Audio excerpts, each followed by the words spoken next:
Bismillahirrahmanirrahim. Assalamualaikum warahmatullahi wabarakatuh. Alhamdulillahi wa kafa. Wassalatu wassalamu ala rasulillahil mustafa wa ala alihi wa sahbihi wa man wafa wa ba'd. Saudara-saudariku dimanapun Anda berada, Allah subhanahu wa ta'ala berfirman di dalam Al-Quran surah ke-9 At-Taubah di ayat 36. A'udzu billahi minasyaitonir rajim. Inna 'iddatasy syuhuri 'indallahi 12 syahran fi kitabillah yauma khalaqas samawati wal ard minha arba'atun hurum. Sungguh jumlah bulan yang ditetapkan oleh Allah Subhanahu wa taala di dalam kitabnya sejak mula penciptaan langit dan bumi berjumlah 12 bulan dalam setahun. Di antara 12 bulan itu ada 4 yang ditetapkan oleh Allah sebagai bulan Hurum. Bulan Hurum adalah bulan-bulan tertentu yang dijelaskan oleh Nabi SAW dari jumlah 4 bulan tadi. Dalam riwayat sahabat Ibnu Abbas radhiyallahu taala anhuma menyampaikan Nabi SAW menegaskan talata mutawaliyat, 3 dari 4 itu berada berurutan, yaitu Dzulqa'dah bulan ke-11, Dzulhijjah bulan ke-12, dan Al-Muharram bulan yang pertama. Sedangkan 1 dari 4 itu terpisah berada pada posisi yang ke-7, yaitu bulan Rajab. Rajab Mudhar ma baina Jumadah wa Sya'ban. Dan yang keempat adalah bulan Rajab yang terurut pada urutan bulan ke-7 dalam tahun Hijriyah yang diagungkan oleh suku Mudhar pada saat itu dan berada di antara bulan Jumada dan bulan Sya'ban. Saudara-saudariku, Rajab secara bahasa berarti sesuatu yang diagungkan, bermakna at-ta'zim, karena pada masa itu orang-orang jahiliyah pun, khususnya suku Mudhar yang menjaga keagungan di bulan Rajab ini, menjadikan penghormatan terhadap bulan ini begitu istimewa karena memang mengetahui turunan-turunan sejarah kemuliaan dari bulan ini yang termasuk dalam 4 bulan mulia ditegaskan dalam Al-Quran dengan nama Hurum. Bulan Hurum, bulan yang sangat dihormati, bulan yang terjaga dari segala nilai-nilai keburukan, bulan yang terjaga dari segala tindakan-tindakan kontraproduktif, perilaku-perilaku maksiat. Bahkan untuk menjaga kemuliaan bulan ini pun, sejahiliyah-jahiliyahnya umat di masa lalu, mereka tetap menghormati bulan ini dengan mengadakan perdamaian di antara suku-suku yang bertikai. Mereka sepakat tidak berselisih di bulan ini, tidak berperang di bulan ini, dan berusaha untuk mengevaluasi kegiatan-kegiatan sehingga melahirkan harmoni dalam konteks kehidupan sosial.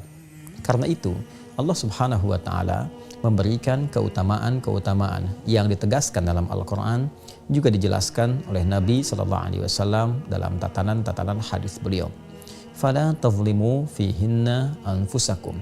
Maka bila telah masuk di bulan-bulan mulia itu, Allah menegaskan pesan yang kuat kepada kita, jangan sampai kita berbuat zalim di bulan-bulan itu. Pemaknaan ini diterangkan oleh sahabat mulia Ibnu Abbas radhiyallahu taala anhuma, seakan memberikan kesan kepada kita menurut beliau sang penafsir Al-Quran yang dikukuhkan oleh Nabi sallallahu alaihi wasallam bergelar Turjumanil Quran. Beliau menegaskan di bulan itu adalah bulan tempat berlatih kita menunaikan amalan-amalan mulia, menjauhi perbuatan-perbuatan yang kontraproduktif, yang dengan penegasan ayat ini memberi kesan orang yang meningkatkan ibadah, mengukir perbuatan mulia, maka akan dilipat gandakan pahalanya, seperti halnya orang yang sengaja berbuat maksiat, maka berlipat pula dosa untuknya, karena ayat Al-Quran tegas mengatakan dalam bentuk larangan, fala tazlimu fihinna anfusakum. Jangan sekali-kali kalian berbuat zalim pada diri kalian di bulan-bulan yang dimaksudkan. Untuk itu, para ulama menghimpun petunjuk-petunjuk dari Rasulullah Sallallahu Alaihi Wasallam terkait dengan keutamaan bulan mulia ini, khususnya Rajab yang kini tengah kita berada di permulaannya. Di antara kemuliaan yang dimaksudkan, banyak iringan-iringan amal soleh yang mungkin kita bisa kerjakan. Karena ayatnya, hadisnya tidak merinci apa saja yang bisa dikerjakan, ini memberikan petunjuk yang umum untuk dilakukan. Maka para ulama memperkenankan kita untuk memperbanyak amal soleh, baik berupa ibadah ritual, tingkatkan sholatnya, dari mulai fardu, tingkatkan dengan tambah amalan sholat sunnahnya, sunnah yang melekat, yang mengiringi setiap sholat fardu dengan rawatib itu, pagi kah, siang kah, malam kah, atau juga ada duhanya, ada kemudian tahajudnya. Kita bisa berlatih untuk meningkatkan ibadah di waktu-waktu yang spesial ini, sehingga dengan itu berpeluang mendapatkan lipatan pahala. Pun demikian, kita mencoba juga meningkatkan amalan lewat harta. Misalnya, ada jalan melalui harta dengan bersedekah, dengan infak, atau dengan pengetahuan, share pengetahuan. Sekarang era media sosial, Anda membuat status share tentang isi hadis yang bermanfaat, ayat-ayat yang memotivasi, dan itu melahirkan pahala yang berlipat di bulan ini. Pada saat yang sama, kita mencoba untuk meninggalkan perbuatan-perbuatan yang dilarang, yang kontraproduktif, yang disebut dengan maksiat itu. Mari sejak saat ini berusaha untuk menanggalkan perbuatan-perbuatan negatif dari pikiran kita, dari pandangan kita, dari pendengaran, dari lisan sampai ke ujung kaki. Maka bulan ini adalah bulan yang sangat spesial dan momentum terbaik untuk meninggalkan perbuatan-perbuatan terlarang. Hoax, hal-hal yang buruk, perselisihan hendaknya disudahi, ditinggalkan, berubah menjadi lebih baik. Dan ini hikmahnya adalah latihan awal sebelum kita memasuki puncak peribadatannya, yaitu di bulan Ramadan nanti. Rajab adalah pembukanya, Sya'ban adalah penguatnya, dan Ramadan adalah hakikat perjuangan kita yang telah disiapkan sejak munculnya bulan Rajab dan berlatih kita di dalamnya. Di bulan haram ini boleh juga kita menggabungkan satu amalan yang sekiranya menghimpun seluruh kemuliaan tadi bisa dilakukan. Di antara caranya adalah seperti yang diisyaratkan Nabi SAW, yaitu dengan meningkatkan puasa di bulan Hurum, Dzulqa'dah, Dzulhijjah, Al-Muharram. Kita belum sampai ke bulan itu, namun kita sekarang berada di bulan Rajab.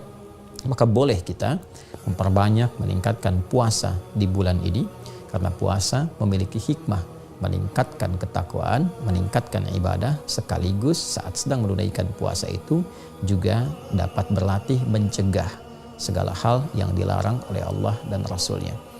Boleh silahkan meningkatkan puasa di waktu-waktu bulan mulia ini. Kemudian juga malamnya tingkatkan tahajud, tingkatkan permohonan pada Allah Subhanahu wa Ta'ala.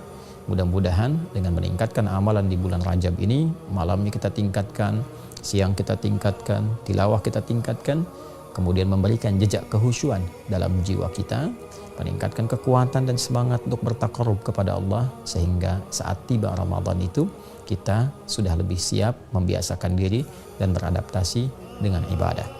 Memang ditemukan beberapa hadis-hadis yang kualitasnya sangat lemah, bahkan ada yang palsu terkait dengan keutamaan Rajab.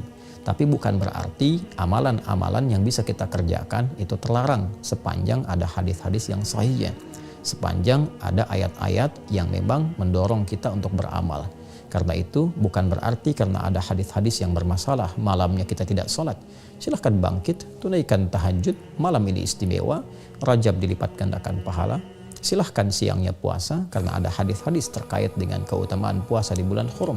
Anda silahkan tingkatkan Seninnya, Selasanya, atau Senin Kamisnya, atau puasa Daudnya, atau bahkan Senin puasa, Selasa puasa, Rabu puasa, Kamis puasa, Jumat istirahat, boleh, tidak ada masalah.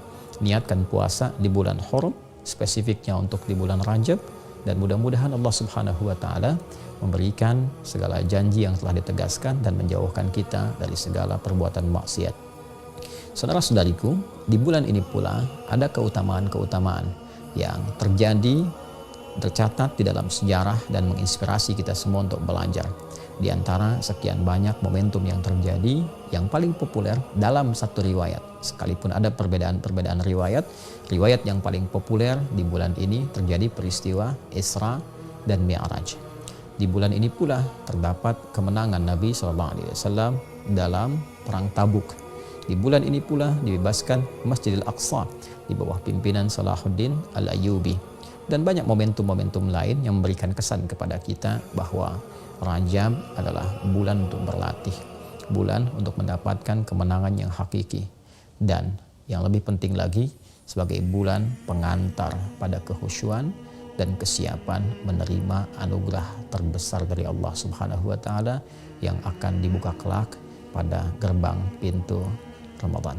Semoga Allah Subhanahu wa taala memberkahi kita di bulan Rajab ini, memberikan kekuatan untuk beramal, memberikan pengantar kepada bulan Sya'ban, dan memberikan kebahagiaan dengan menyampaikan kita kepada bulan Ramadan yang akan datang menjelang dalam hitungan waktu yang bisa kita titi dari saat ini sesuai dengan ajal yang telah Allah tetapkan.